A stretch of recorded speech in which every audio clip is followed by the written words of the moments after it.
ನಮಸ್ಕಾರ ವೀಕ್ಷಕರೇ. ಕೊಟ್ರೇಶ್ವರ ಸ್ವಾಮಿಯ ರಥೋತ್ಸವ ಮುಗಿದ ಮಾರನೇ ದಿನ ಮದಲ್ಸಿ ಎಂಬ ಧಾರ್ಮಿಕ ಕಾರ್ಯಕ್ರಮ ನಡೆಯುತ್ತದೆ.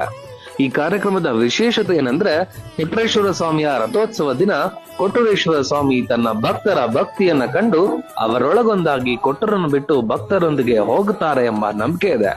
ಹೀಗೆ ಹೋದ ಕೊಟ್ರೇಶ್ವರ ಸ್ವಾಮಿಯನ್ನ ಮತ್ತೆ ಕೊಟ್ಟೂರಿಗೆ ಕರೆತರಲು ಕ್ರಿಯಾಮೂರ್ತಿಗಳನ್ನೊಳಗೊಂಡಂತಹ ಊರಿನ ಜನ, ದೈವಸ್ಥರು ಎಲ್ಲರೂ ಸೇರಿ ಕೊಟ್ರೇಶ್ವರ ಸ್ವಾಮಿಯ ದೇವಸ್ಥಾನದಿಂದ ಮೆರವಣಿಗೆ ಮೂಲಕ ಬಂದು ಕೊಟ್ಟೂರೇಶ್ವರ ಸ್ವಾಮಿಯು ರಥ ನೆಲೆ ನಿಂತಹ ಸ್ಥಳದಲ್ಲಿ ರಾತ್ರಿ 11 ಗಂಟೆಯಿಂದ ಬೆಳಗಿನ ಜಾವ 4 ಗಂಟೆವರೆಗೂ ಕೊಟ್ಟೂರೇಶ್ವರ ಸ್ವಾಮಿಯ ಒಡಪುಗಳನ್ನ ಹೇಳುತ್ತಾ ಕೊಟ್ರೇಶ್ವರ ಸ್ವಾಮಿಯನ್ನು ಮೂಲ ಸ್ಥಾನಕ್ಕೆ ಕರೆತರ್ತಾರೆ ಎಂಬ ನಂಬಿಕೆ ಇದೆ.